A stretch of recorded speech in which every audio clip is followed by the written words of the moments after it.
Live from Quezon City, Philippines. Your news, current affairs, and public service channel.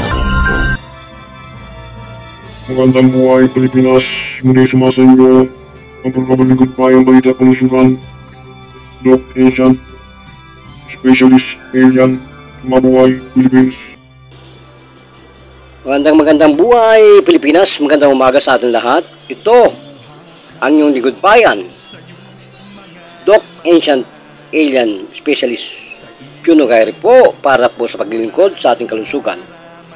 Sumasa inyo po muli ang mapagpalang buhay. Tungayan po natin ang ating mga katanungan po na talagang naghahasik ng sobrang lalalim na pagbibigay po ng pagsinta sa ating mga ginagawang kabayanihan. Oras naman po para po pukawin ang ating mga damdamin ng iyong abang lingkod. Ang may puso mapagkawang gawa sa mundo ng ating makamundong pagbibigay po ng kagustuhang mapasaya, karoon katiwasayan, pagnanasang nagbibigay po sa pangkalatang kaginhawahan ng mga aping Pilipino na nasa banig po ng karamdaman. Pagnanasa na tayo po ay makapanayam. Ano ba naman, Dok, yan? Bakit pagnanasa ang sinasabi po natin? Ako po ay binabanatan na talaga dito sa airtime natin na talagang gusto nila makita kung gaano po kalupit ang kiss of death. Mga kababayan, yan po alam na ng mga hurado natin, no? Bukod naman po ang hurado ng hustisya na talagang kahit na judge pa ng mundong ito, hindi mo pwedeng baguhin ang saligang batas na kapag po tayo ay nagkaroon ng karamdaman, heart attack dyan sa lansangan, kahit mga bystander pa na mga nasa justices natin, walang alam yan, kundi tayo ay paglingkuran ng kabutihan sa pamagitan ng 911. Yan po ang mga alam yan. At talaga namang papasalamat tayo. Matatalino yan eh. 911, 711, lahat po ng mga rescue respondent, no? Ay yan po ang ginagawa, yung cardiopulmonary resuscitation. Yan po ang alam ng Pilipinas. At yan po hindi talaga garantiya kahit na scientific biologist pa ng pinagmamalaki natin na Illuminati na mga gamot. Pag yan po ay na-bless ni Lord, talaga magkakabisa yan. Wala po tayong sinisira dito, kundi tinataas po natin. Yan po ang himala ay nasa Panginoon. Wala pong ibang gamot kundi ang Diyos na mapagpala sa ating mundong ito. Kaya po ang stem cells ay wala pa pong nakita ang mga dalawasong doktor para po magkaroon ng garantiya na tayo po ay magkakaroon ng walang hanggang regenerative adulthood that can preserve our younger at all time, at all costs. We are still subject for aged. It's only prevention and control. But sa assassin po, we limit this theory. No? We are engaging in so much miraculous wisdom of God. No? The terrifying kiss of death that will save everyone's life once you understood our advocacy and our legacy. Ito nga pong dalagita, talagang naghalong emotional, spiritual, physical, emotional, mental ang nangyari. Meron po itong asthma at talaga namang COVID pa nangyari. At lahat po ng salot ng COVID ay nandyan na po yan, yung bubonic, plaque. Yan po ang talaga responsable sa pandemic na yan. SARS pandemic, COVID-20. Yan po ang mga years na yan, 3 years po yan na talagang naging responsable sa kamatayan ng lahat ng tao na hindi matabangon, hindi makalakad, hindi makahinga, hindi makakain, makatilalamunan, tumitiis ang lalamunan, inuuhaw, natutumba, lahat na po yan. Sumakit lang ang tiyan, sumakit lang ang katawan, patay na overheat, patay na ang tao. Ganyan po yan, naranasan po ng inyong abang lingkod ang lahat ng kalagim-lagim na sintomas ng COVID pandemic. Yun po ang reality base. At yan po halos kung ako lang po ay may mga concealed camera at advance po yung aking kaalaman nung araw, baka higit pa po dito ang aking na footage. No, yung mga concealed investigative camera, kung meron lang mga po ako niyan, caught in the act lahat ang mga kaganapan, mga kababayan. Kaya po sapagkat po ang aming hurado ng aming program ay wala pong sinisino. Kahit po mga anak pa ng Diablo at anak pa ng mga Diyosa. Kasi kami po ang Diablo eh. Nanggaling po ang aming asosasyon sa aming pong mga ama ng guardians. Bago naging guardians po ang guardians, yan po yung Diablo Squad.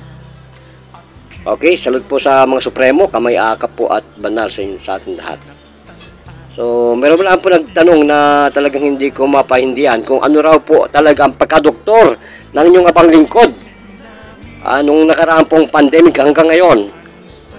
Kapatid, hindi ko na po ipapakita yung notorious na maneuvering ng technique na to at wala pong magpapagamot sapagkat po that is a very deadliest, much more deadliest to that pandemic.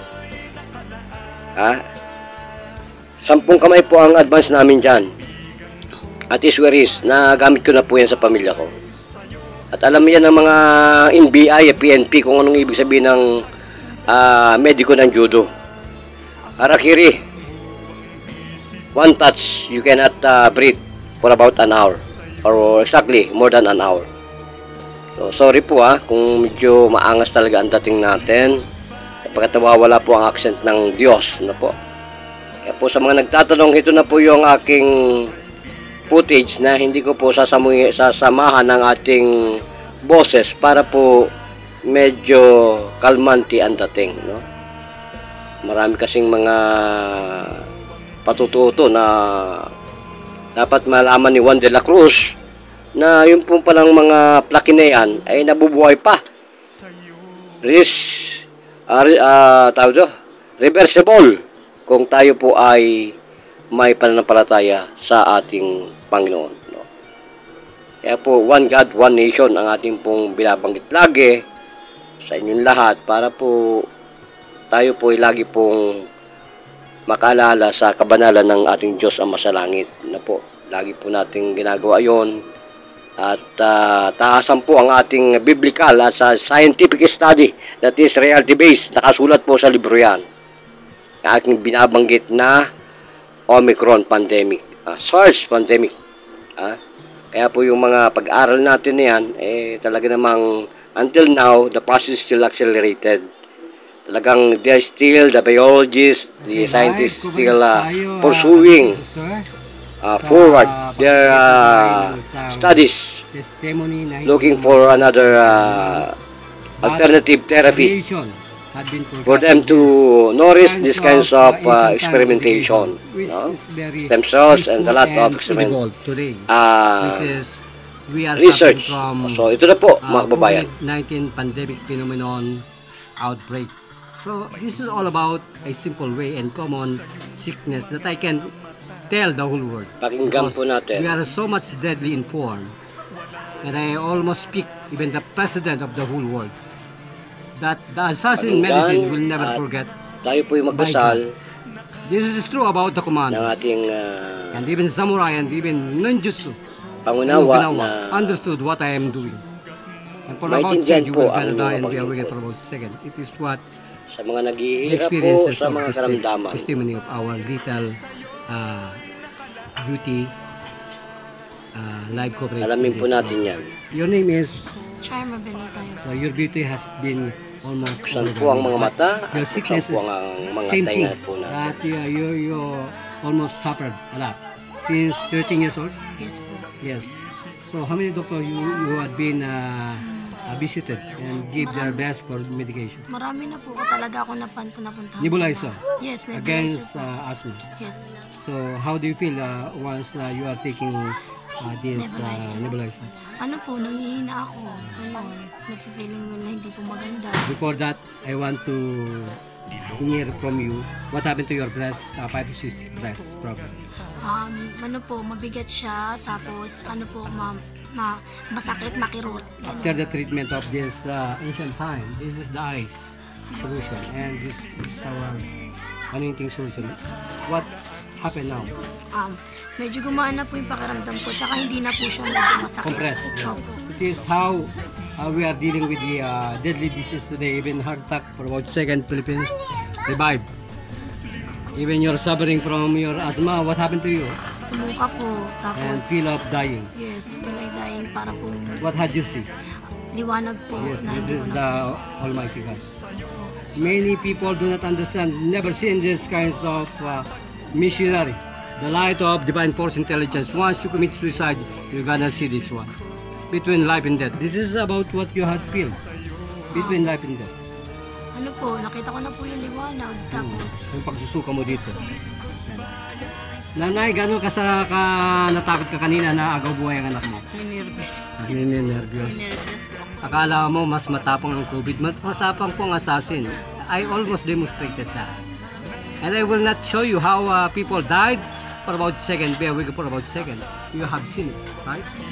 But many people do not even see it because I would not allow myself to look at it because it's very dangerous. But the master of martial arts is almost understood what I'm doing. Ano po kabilis ang miracle? Hindi po ba kayo natay kanina nung nanervous kayo? Nervous lang ako. Okay. Nanay, kayo po ang nanay? Kami ni Manang. Kayo po ang nanay? Opo. Ano pong pangalan ninyo? Cheryl. Ano po masabi kay Lord? Thank you, Lord. Sino pong kapitan natin dito? Kapitan? Kapitan natin? Hindi na. Lord Sino nga ang kapitan natin dito, sista? Hindi, yung chairman. Barangay chairman. Barangay chairman. Ano bang barangay tayo? Sa barangay namin. Diyan sa may ano yun? Sa may... Si Pakera. Pakera. Si Pakera lang yan. Okay. Chairman, Pakera, maraming salamat sa inyo at ako'y nakakapasok sa inyong lockdown na barangay-barangay yun po. Mauling Creek. Anak, kapatan na saludo po kami sa iyong kagandahan at beauty. Sana po ipagpalain kayo ni Lord. Sir, magpakilala po kayo. Hello, ako po pala si Charma Belay Tayab. I'm 19 years old and nakatira sa Mauling Creek, Lower Bicotan, Taguig City. And nagka-thank you po ako kasi nakilala ko po si Sir Jesus na tinulungan niya yung kung ano yung karamdaman ko ngayon and Jesus Christ.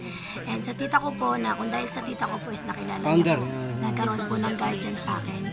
And thank you po and sigat na pong Gano'n bahala. ka nasiyan? Bakit ka halos mamatay-matay ka sa paghinga kanina?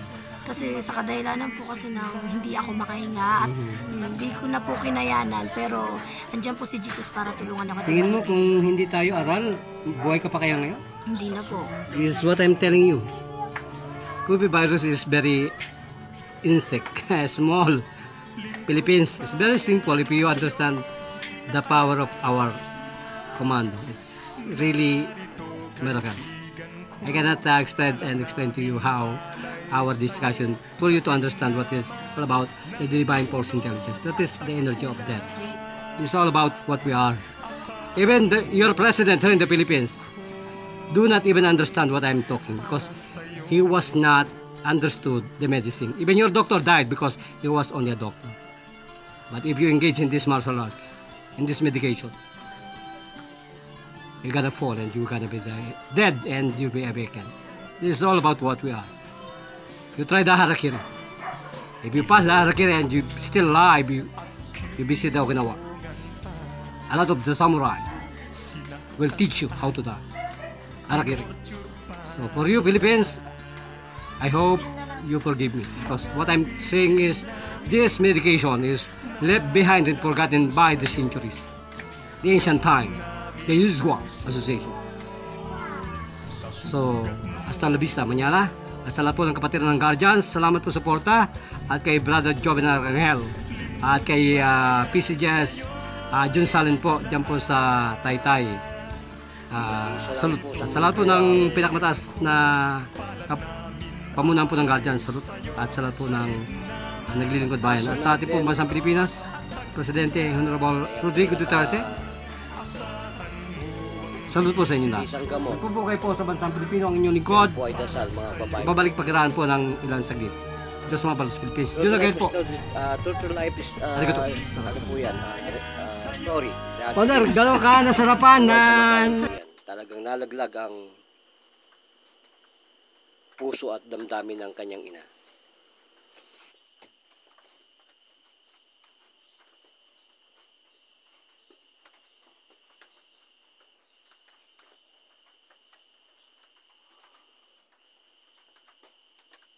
Maraming po salamat, Pilipinas. Mabuhay!